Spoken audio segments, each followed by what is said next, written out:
Hey friends, Shane Jensen, Nations Evangelism Ministries. I hope you're having a blessed day today. Some amazing things are happening. I want to share some things with you today.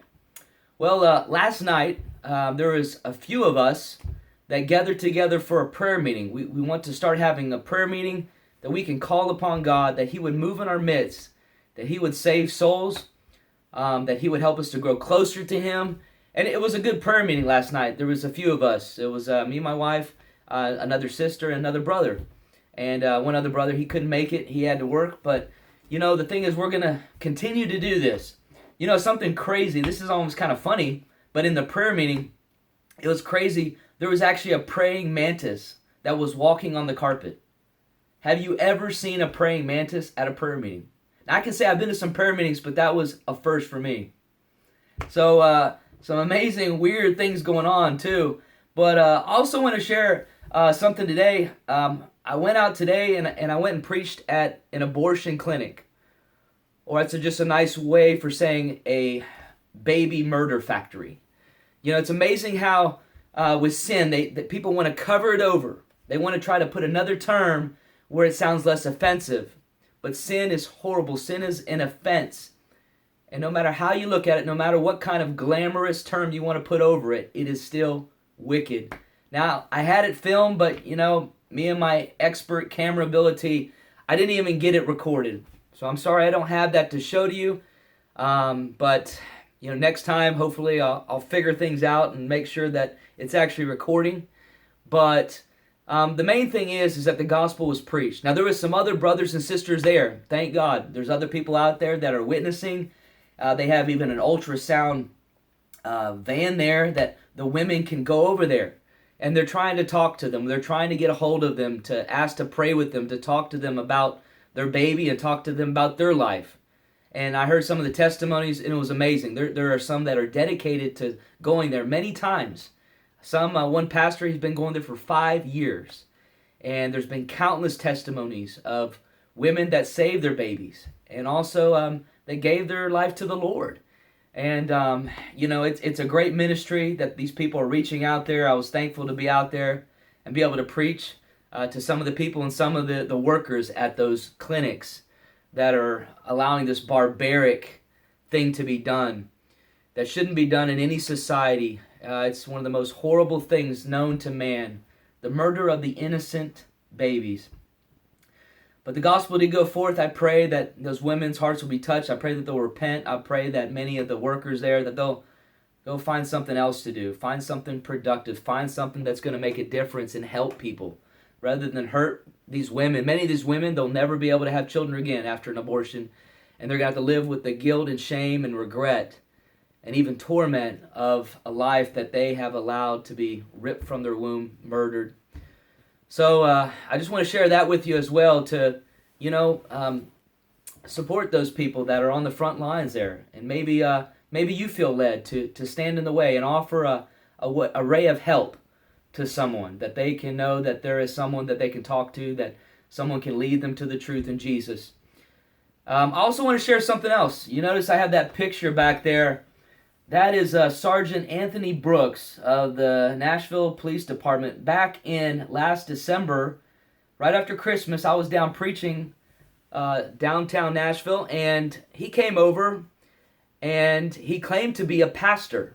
He claimed to be a church pastor, but he was on a mission and an assignment to shut me down from preaching the gospel of Jesus Christ. He threatened me with jail. I have it all on video. And I offered even to, be able to take my microphone, which I'm allowed to have that. I offered to take it even across the street because a restaurant complained. And I'm not just trying to, turn people away from a restaurant. I'm not trying to do that. I'm just trying to preach to people out in the open air. And anyways, they complained, and he just came to shut me down. Now, I offered to go somewhere else, and he refused. He was being a bully cop. He was just wanting to throw around his authority and try to intimidate. Every time I tried to talk, he would talk over me. Well, I say all this because 9 months later, now I've been praying for him. I pray that God would get a hold of him. I remember talking to him before, and I said, you don't understand what you've done today.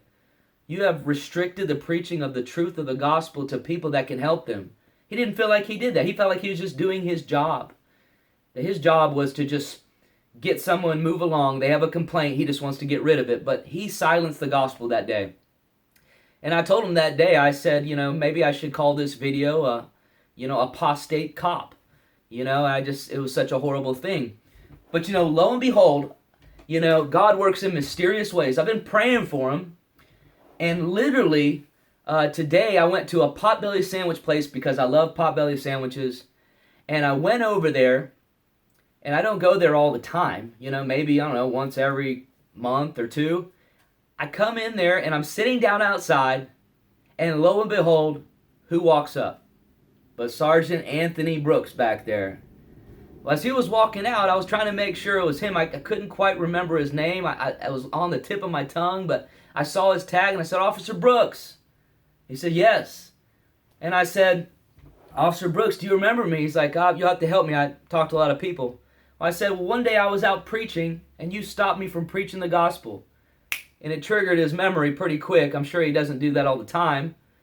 So he came over there. Oh, yeah, I remember. And he said, you're spreading all these lies on the internet about me and about what happened. And you weren't supposed to be out there. I didn't tell you that you couldn't preach. He was just lying. And I said, well, have you repented yet? And he was going to defend his position that he was in the right. And I said, that wasn't right what you did. You restricted the message of Jesus Christ that day. I said, I have been back there to that same spot multiple times with an amplified voice microphone and never been stopped once. And, he tried to argue, and I said, listen, I'm talking to you. You're trying to talk over me just like you did when I was talking to you. I was like, God has it here that you're here for a reason. God's trying to get a hold of you. I said, I've been praying for you. I've been praying God would wake you up, get a hold of you. I was like, things don't happen by accident. It's not a coincidence. In the Hebrew Bible, as far as in the Old Testament, the word coincidence is not in there. It doesn't exist. God has planned everything. God plans every single detail. Well, he just left, and he wasn't too happy, but I said, you need to repent. God's trying to get a hold of you. But God has a reason for everything. Even when I walk out to my car, guess what? I get this right here. Parking notice. Great, right? I've been to this place. I parked there for an hour for free. I go. It's no problem. The thing's not even printing out tickets where you can put in your car. I'm thinking, great. So I think one of the most jobs that you probably get the most hatred in the world has to be a parking meter guy. Probably even more hatred than I receive on the street for preaching the truth.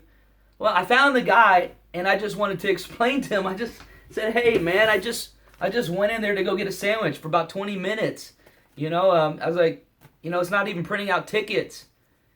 And I was thinking he was going to say, tough luck, hit the road. And, I just, wanted to act like Jesus, of course. Wanted to respond in the right way. And I said, man, I come here all the time. I just come to get a sandwich at Potbelly. I just, there's not even printing tickets. And he said, well, did you put your information in the system? I said, yeah, I did. I put it in that little electronic meter. And so he looked it up, and sure enough, my information was there. And he said, well, I can take it off. I was like, what? Really? I said, thank you so much. I just thought that was pretty amazing. It's $50. I mean, I really don't want to pay $50. But, just trying to be nice to the guy. Pray that this guy gets another job. Pray he gets something better, because most people don't meet you in the right kind of situation when you're a parking meter regulator. So, wow. But I was amazed. I thought, what? God's working in all kinds of situations. God is leading us where we need to be at the right time, and God will lead you to. I want to share that with you today to encourage you that God sees everything. God's raising up a people. God's getting a people ready for His soon return. Be blessed in the Lord. Have a good day. Thanks for watching.